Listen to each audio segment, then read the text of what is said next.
नमस्कार मंडळी, कसे आहात तुम्ही सगळे? तर तुमच्या सगळ्यांचं माझ्या चॅनलवरती स्वागत आहे.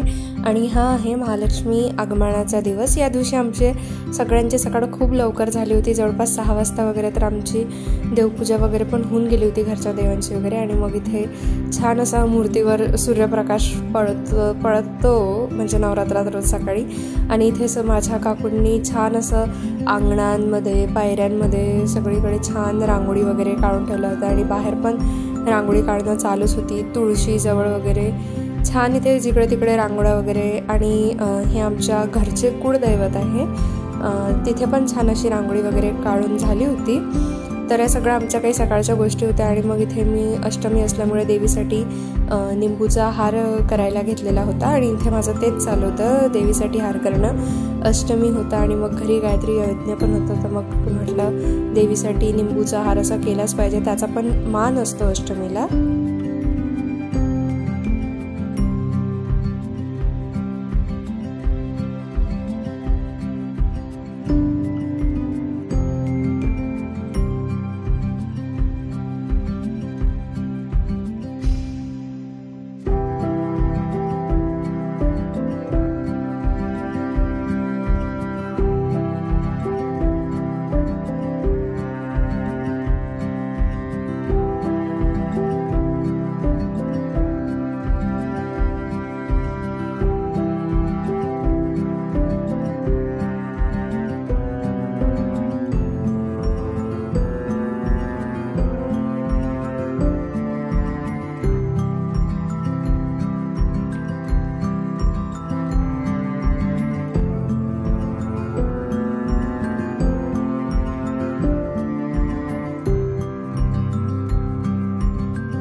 इथे माझा हार आटपून झाला होता. आणि मग इथे कार्यक्रमाचा किराणा वगैरे घेऊन गेलेला होता. आमच्या घरी 2 दिवस जेवण असतं, ज्या दिवशी महालक्ष्मी बसतात त्या दिवशी आणि महालक्ष्मी जेवतात त्या दिवशी मोठा महाप्रसाद तर असतो. आणि इथे सगळी मला जितकं माहिती होतं तितकी मी गायत्री यज्ञाची तयारी करून दिली होती. म्हणजे हे तर बेसिक होतं, म्हणजे हवनकुंड आणणं. आणि हे आमच्या घरचे कुळदैवत आहे, कुटुंबाचे कुळदैवत आहे. तर मग नवरात्रात आम्ही अष्टमीच्या दिवशी त्यांना पण काढत असतो. जितकं बेसिक मला माहिती होतं, जितकं मी आता माझ्या आजीला वगैरे बघत होती, तर तितकं मी करून ठेवलं होतं. बेसिक जसं सामग्री पूजा वगैरे काढून ठेवणं, पंचामृत बनवणं, इथे 5 दिवे पण लागतात तुपाचे, ते वगैरे सगळं करून ठेवणं चालू होतं. आणि सायंकाळचा स्वयंपाक असल्यामुळे सकाळी आचारी पण येऊन गेलेले होते. तर मग त्यांना पण जे लागत होतं ते मला काढून ठेवून दिलं होतं मम्मीने सगळं वरती. पण ते त्यांना द्यायचं होतं. छोट्या मोठ्या गोष्टी मग राहतातच, ते पण चालू होतं साईड बाय साईड. आणि मग हे सगळं आवरणं थोडंफार चालूच होतं इथे.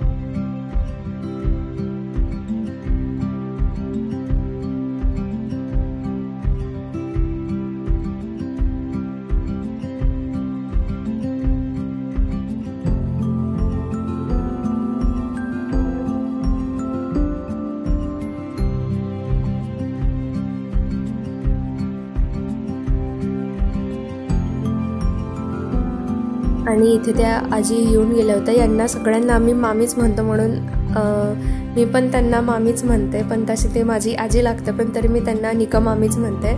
तर मग इथे मामी येऊन गेलेल्या होत्या. आणि आम्हाला आल्याबरोबर यांनी खाली जिथे स्वयंपाक असतो ना, तिथे पण कलश पूजा करावी लागते. तर त्याच्यासाठी त्या कळस आणि आरतीचं ताट वगैरे काढून देत होत्या. आणि या दिवशी या वेळेला तर मी त्यांची असिस्टंट होती, की म्हणजे त्यांना जे लागेल ते मी त्यांना आणून देत होती. आणि मग जे मी सगळं त्यांच्याच हाताखाली होती मी. आणि मग ते मला सांगत होत्या, हे पाहिजे ते पाहिजे, हे आणून दे ते आणून दे. तर मग तेच चालू होतं. आणि इथे काय झालं होतं, निंबूचा हार हा 20 की 21 काहीतरी असतो वाटते.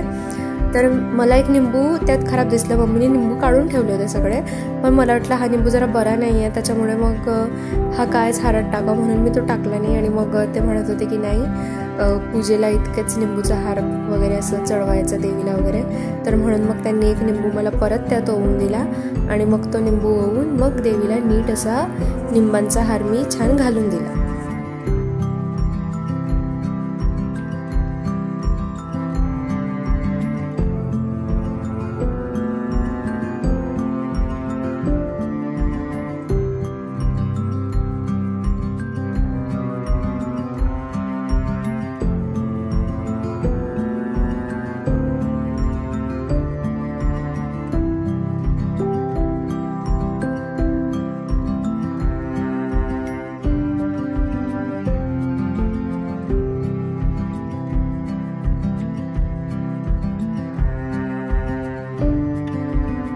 इथे जवळपास होमपूजेची सगळी तयारी झाली होती. तुम्ही म्हणजे पानं वगैरे असं सगळं. आणि इथे रांगोळीच्या काकू पण आल्या होत्या. मग त्यांची रांगोळी काढत होत्या. रांगोळी खूप सुंदर जमली होती. आणि आमच्या घरी गायत्री यज्ञ अष्टमीला यासाठी होतं की जी दुर्गादेवी असते, घट असते, जी अखंड 9 दिवसाची ज्योत असते, त्या घटाची शांती व्हावं किंवा महालक्ष्मी येण्याच्या आधी एका देवीचं असं छान नीटपणे मेन कार्यक्रम आटपून घ्यावं आणि मग दुसऱ्या देवीचं आगमनाची तयारी करायची, असं त्याचं निमित्त असते. आणि इथे मग सगळं काही महाप्रसादाचं भांडे वगैरे जे काही लागतात, जे काही बिछायत केंद्राचं सामान असतं, केटरिंगचं वगैरे, ते सगळं आलं होतं. आणि इथे स्वयंपाक होता बाजूला, ज्याची थोडीफार तयारी वगैरे चालू होती. आणि मग इथे पूर्ण आम्हाला फुलांनी वगैरे सजवायचं होतं, तर ते दादा पण आलेले होते. आणि ही आमची पालखी, ही जी आम्ही घरी बनवून घेतली होती कार्यक्रमासाठी, तर त्याच्यात आम्हाला महालक्ष्म्यांना आणून असा वेलकम करायचा होता, तर ते चालू होतं. आणि इथे सोबतच गायत्री यज्ञ पण चालू होऊन गेलेलं होतं. हे सगळं काही आम्हाला 12 वाजेपर्यंत आटपावं लागतं. 12 म्हणजे जवळपास 11, 11:30 वाजेपर्यंत या सगळ्या गोष्टी आटपाव्या लागतात, जेणेकरून यज्ञाची पण जरा शांती झाली पाहिजे सगळं काही झाल्यावर. आणि मग थोडा वेळ पण मिळाला पाहिजे म्हणजे त्यांना महालक्ष्म्यांना काढायच्या तयारीसाठी. तर मग हे असं काही सगळ्या गोष्टी त्या सकाळी झाल्या होत्या. आणि मग इथे आरती वगैरे चालू होती. जवळपास 11:30, 11:15 आमची आरती वगैरे होऊन गेली होती.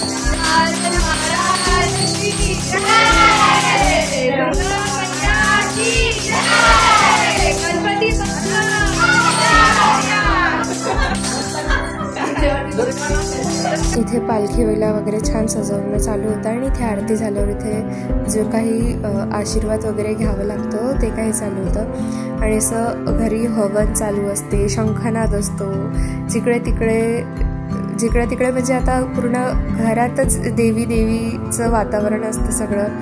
तर खूप प्रसन्न वाटते जिकडे तिकडे. आणि खूप छान जातात आमचे असे हे 2-3 दिवस. खूप मजा येते. तुम्हाला पुढच्या व्लॉगमध्ये पण बघायला मिळेल. आणि तुमच्या सगळ्यांचं खूप खूप धन्यवाद की तुम्ही मला कमेंट्समध्ये फीडबॅक दिला. त्याच्यामुळे मी व्हिडिओ परत एडिट करून छान करू शकली आहे. आणि इथे छान असं पूर्ण फ्लावरचं झालं होतं सगळं डेकोरेशन.